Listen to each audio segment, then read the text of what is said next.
అనిల్ కుమార్ గాజుల ఈ యంత్రాలను ఉపయోగించే సమయంలో ఉన్నారు అందరూ చాలా మందికి అవకాశాలు కోల్పోతూ ఉంటారు. అన్ని పనులు యంత్రాలే చేస్తూ ఉంటాయి అని. కానీ ఒక విషయం గుర్తుపెట్టుకునే ప్రయత్నం చేయండి. ఆ యంత్రాలు తయారు చేయాలి అనన్నా, ఆ యంత్రాలను రిపేర్ చేయాలి అనన్నా, వాటన్నిటికి కూడా కొత్త కొత్త పనులు క్రియేట్ చేయబడ్డాయి కదా. తర్వాత ఐటీ విప్లవం వచ్చినప్పుడు కూడా ఇక అందరి ఉద్యోగ అవకాశాలు కోల్పోతూ ఉంటారేమో, ఇక వాళ్ళు మాత్రమే బాగుంటారు అని అంటే ఆ ఒక్క పనే ఉండదు కదా. సమాజంలో చాలా ఉంటూ ఉంటాయి కదా. సోషల్ మీడియా ట్రెండింగ్లో ఉన్నప్పుడు ఇంకా సోషల్ మీడియాలో ఉంటేనే లైఫ్ అనుకుంటున్న క్రమంలో అదొక్కటే కాదు కదా. అక్కడ నుంచి లేని వాళ్ళు కూడా చాలామంది అద్భుతమైన విజయం సాధించిన వాళ్ళు ఉన్నారు కదా.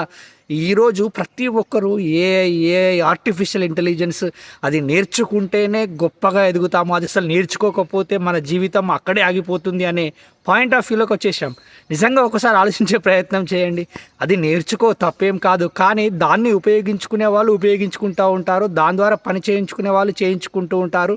నీకు అవసరం ఉంటే దాంతో పని చేయించుకునే ప్రయత్నం చేస్తావు, కానీ అదే లైఫ్ కాదు కదా.